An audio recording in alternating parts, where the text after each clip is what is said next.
মাননীয় সদস্য, জাতীয় সংসদ চলে রুলস অফ প্রসিডিওর, সংবিধান ইত্যাদির উপর বেস করে। এখানে যত সদস্য আছে 350 জন, সবাই দাঁড়িয়ে বক্তব্য দিতে পারবেন। এরা সবাই নির্বাচন করে আসছে, কেউ সরাসরি কেউ পরোক্ষভাবে নির্বাচিত হয়ে আসছে। বক্তৃতাতে সবাই সমান পারদর্শী। আর সমস্যা তো অন্তহীন বাংলাদেশের।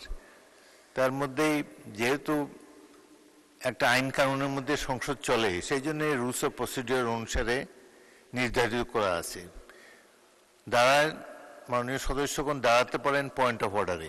পয়েন্ট অফ অর্ডার কোন ইস্যুতে করা যাবে? চলমান বিষয়ের উপরে। মুজিবুর রহমান সাহেব যেটা বলেছেন সেটা ভ্যালিড। তিনি দেখেছেন যে আমি মাথা ঝুঁকিয়ে সম্মান প্রদর্শন করেছি, এটা ওনার পছন্দ হয় নাই, সংসদের রীতির খেলাপ বলে তিনি মনে করেছেন, সেই জন্য তিনি রেইজ করেছেেন, ভ্যালিড পয়েন্ট অফ অর্ডার। আপনি যেটা বললেন এটা তো একটা স্বাভাবিক বিষয়। এরকম বহু কর্মকর্তা পৌরসভায় এখানে সেখানে, আমি একটা পৌরসভার প্রতিনিধি, সেখানে 4 বছর আওয়ামী লীগ আমলে 4 বছর বেতন পায় নাই। 4টা বছর পৌরসভার কর্মচারীরা বিনা পয়সায় কাজ করে যাচ্ছে। সুতরাং দুঃখ দুর্দশা ভরা বাংলাদেশ। তার মধ্যে আপনি একটা তুলেছেন, ভালো, আপনার আই অ্যাডমায়ার ইউর সেন্টিমেন্ট। আপনি গরিব কর্মচারীদের জন্য, শিক্ষকদের জন্য আপনি প্রশ্ন তুলেছেন, বাট সব কিছু একটা টাইম আছে। সাধারণত টাইম হয় প্রশ্নকাল শেষ হলে, তারপরে প্রশ্নকাল শেষ হওয়ার অব্যবহিত পরে আপনারা দাঁড়াবেন। আমিও আগেও বলেছি, তখন হলো পয়েন্ট অফ অর্ডার রেইজ করার সময়।